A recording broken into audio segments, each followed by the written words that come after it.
যেখানে ছিল নৌকার ছবি সেখানে এখন ধানের শীষের ছবি। ওকে ফাইন, একদল গেছে, এখন বাকি এনারা আসবেন, এনারাই শাসন করবেন। জায়গাটা একই রকম আছে, শুধুমাত্র ব্যানারটা চেঞ্জ হয়েছে। 15-16 বছরের ছেলেরা যখন যুদ্ধে গেছে তখন তারা কি বুঝে যুদ্ধে? আন্দোলন এক জিনিস, দেশ চালানো, দেশ পরিচালনা করা আরেকটা জিনিস। রাজনীতিক নোংরা দিক সবই আমি দেখে ফেলেছি। তারেক রহমান সাহেব অ্যাজ এ লিডার হিসেবে আপনার কাছে কেমন? মানবিক দিক থেকে উনি সবকিছু দেখেন। উনি দেশে কবে আসবেন বা এখন আসতে ওনার বাধা কোথায়? ডেফিনেটলি উনি সেই টাইমে দেশে আসবে। মানে রাইট না উনি সেফ মনে করছেন কিনা? এইটার থেকে আমাদের শিক্ষা নেওয়ার আছে। বিএনপি এখান থেকে আসলে কি শিক্ষা নিল? আওয়ামী লীগ জামাতকে ব্যান্ড করতে চাইতো, তখনও কিন্তু বিএনপি ওইটার সমর্থন করে নাই। নদী দখল, বালু দখল, রাস্তাঘাটে চাঁদাবাজি, এছাড়াও আছে ব্যবসায়ীদের কাছ থেকে চাঁদা নেন, বড় বড় অঙ্কের চাঁদা। এটাই তো ডেমোক্রেসির বিউটি। রাজনৈতিক একটা পরিবারেই আপনি জন্মগ্রহণ করেছেন, আমি যদি ভুল না বলে থাকি, 1973-তে, এবং আপনার বাবা মা দুজনেই কিন্তু নিজ নিজ জায়গাতে বিখ্যাত। একটু শুনতে চাই আপনার কাছ থেকে। আমি একেবারে যদি বলেন তাহলে মায়ের পেটের থেকে রাজনীতি দেখে আসতেছি।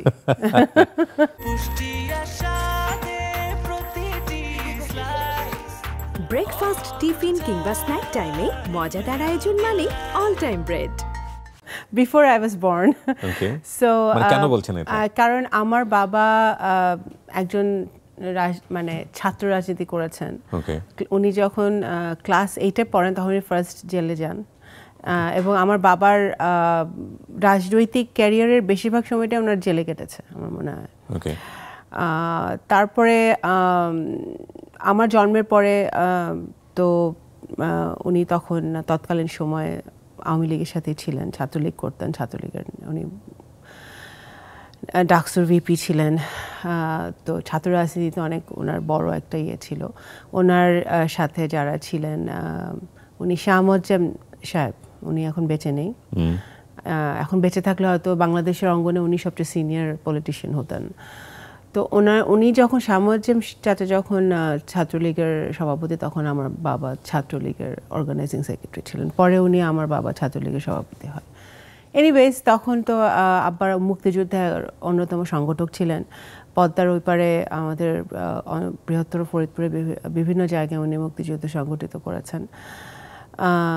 তারপরে পরবর্তীকালে আমি তো তখন অনেক ছোট, তো তখন ছোটকাল থেকেই দেখেছি বাড়ির পরিবেশটা ছিল একেবারেই রাজনৈতিক, মানে সকল দলের লোকজনরাই আসতো।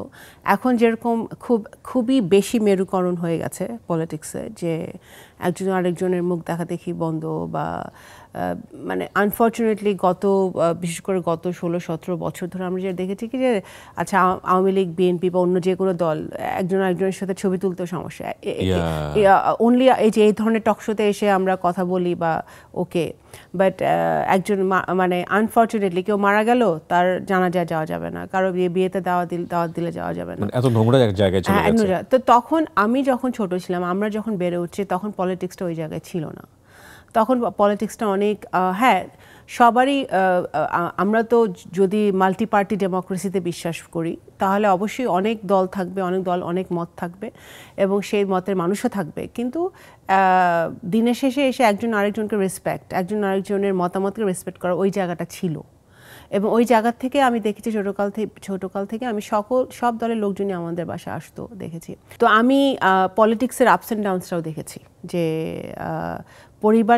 পরিবারই অ্যাকচুয়ালি বেশি এফেক্টেড হয়।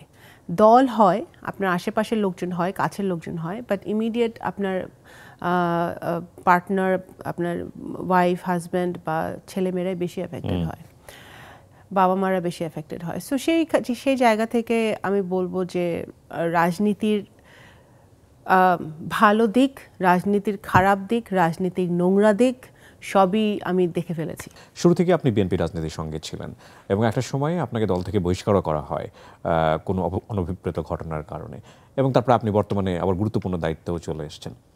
এই বিষয়গুলো নিয়ে আমি আপনার কাছ থেকে একটু খোলামেলা জানতে চাই, আপনার অনুমতিক্রমে, যে আসলে দল থেকে বহিষ্কার হওয়ার ব্যাপারটা কি ছিল? বলে আমাকে বহিষ্কার করা হয়নি দল থেকে, আমার পদটা স্থগিত করা হয়েছিল, আমার সাংগঠনিক সম্পাদক পদটা স্থগিত করা হয়েছিল, বিকজ আমাদের এলাকায় একটা ঘটনা ঘটেছিল।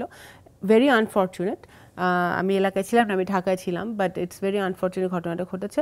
বাট আমি তারপরে যতগুলো ইন্টারভিউ আমি দিয়েছি সবখানে আমি বলেছি যে I endorse party's position, because as an organizing secretary আমারও একটা দায়িত্ব আছে, এবং আমি পার্টি যদি ডিসিপ্লিন আনতে হয়, পার্টি যে ডিসিশন নেবে সেই ডিসিশনটা মানতে হবে।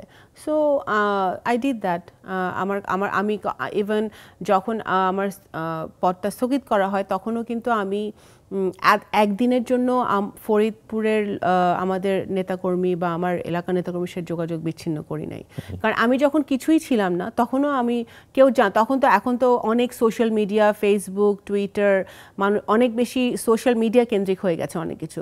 এই জন্য অনেক সময় এটা একটা নেগেটিভ দিকও আছে টেকনোলজির, কারণ আপনি বুঝতে পারেন না কোনটা জেনুইন আর কোনটা জেনুইন না। সো আমার যেটা করার, আমার কাজ হলো আমার বিপদে আপদে মানুষের পাশে দাঁড়ানো বা আমার মানে মানুষের জন্য করা, সেটা আমি কন্টিনিউ করেছি।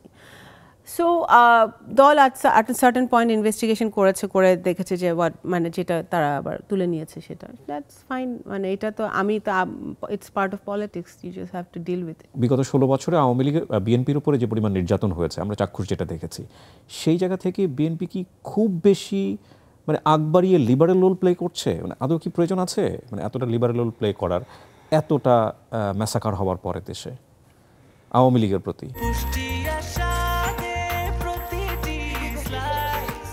ব্রেকফাস্ট, টিফিন কিংবা স্ন্যাক টাইমে মজাদার আয়োজন মানে অল টাইম ব্রেড।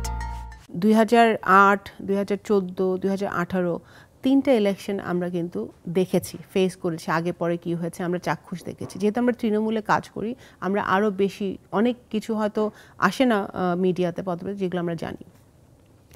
তো সেই ক্ষেত্রে জায়গা থেকে বিএনপি যেই ডিসিশনগুলো নিচ্ছে, আমি মনে করি খুবই প্র্যাকটিক্যাল জায়গা থেকে নিচ্ছে, দূরদর্শিতার জায়গা থেকে নিচ্ছে।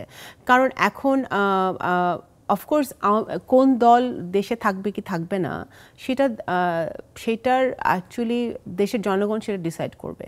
জনগণের হাতে তো ডিসিশন নেওয়ার কোনো ক্ষমতাই ছিল না এতদিন।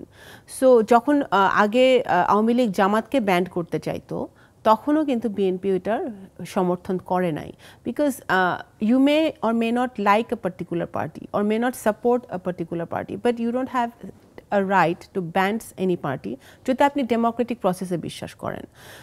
আর ডেমোক্রেটিক প্রসেসে বিশ্বাস করলে ওই দায়ভারটা পাবলিকের উপর ছেড়ে দিতে হবে, আপনার জনগণের উপর ছেড়ে দিতে হবে। তো সেই জন্য আমরা মনে করি যে বিএনপি যে ডিসিশনগুলো নিচ্ছে বা যে কথাগুলো বলছে সেটা অনেক যৌক্তিক এবং বাস্তবতার নিরিখে বলছে। আমি জুলাই আগস্ট মাসে যারা প্রাণ দিয়েছে, জান দিয়েছে, এবং যারা বিনা কারণেই মারা গেছে, জাস্ট গুলি করেছে আর মারা গেছে, ছোট ছোট বাচ্চারা মারা, ওদের সবার যারা আত্মাহুতি দিয়েছে সবার জীবনে সবার প্রতি মানে শ্রদ্ধা জানিয়ে আমি বলতে চাই যে মানে রেভলিউশন কথাটা যদি আপনি ইউজ করেন বা গণ অভ্যুত্থান কথাটা যদি ইউজ করেন, আপনি এইসব সময় বা আমাদের স্বাধীনতা যুদ্ধের কথা যদি আপনি চিন্তা করেন, lot of it was emotion. 15-16 বছরের ছেলেরা যখন যুদ্ধে গেছে তখন তারা কি বুঝে যুদ্ধের, তাই না? কিন্তু ইমোশন থেকে গেছে, দেশকে ভালোবাসে, সেই জায়গা থেকে গেছে। তো এই যে গণতন্ত্র আনতে হবে, একনায়কতন্ত্র বাদ দিতে হবে, ফ্যাসিবাদ বাদ দিতে হবে, কোটা আন্দোলন থেকে শুরু হয়েছিল, সেইখান থেকে এই যে কথা বলতে পারি না, কথা বলতে দিতে হবে, এটার একটা ইমোশন আছে। ইমোশনটা বা একটা রোম্যান্টিসিজমের জায়গায় মাঝে মাঝে চলে যায়। বাট যুদ্ধ করা এক জিনিস, স্বাধীনতা অর্জন করা এক জিনিস, সবার প্রতি শ্রদ্ধা রেখে কিন্তু আমি বলছি, এখনও যারা বৈষম্য বিরোধী যারা ছাত্ররা, যারা ওদের সাথে মাঝে মাঝে আমার কথা হয়, ওরা যারা আন্দোলন করছে, যারা মাঠে আছে, তারা কিন্তু দে আর বিইং, প্রত্যেকে প্যাট্রিয়ট, প্রত্যেকে দেশপ্রেমিক, তারা তাদের দেশপ্রেমের জায়গা থেকে এই কাজগুলো করছে। এবং কিন্তু আবার ওইটা এক জিনিস, আন্দোলন এক জিনিস, দেশ চালানো, দেশ পরিচালনা করা আরেকটা জিনিস। বিকজ বাংলাদেশ একটা আইল্যান্ড, একটা আইসোলেটেড জায়গা না। বাংলাদেশের সরকারে যারা আছে বা সরকারের বাইরে যারা আছে, বিশ্বের সাথে আমাদের ডিল করতে হয়, রাইট?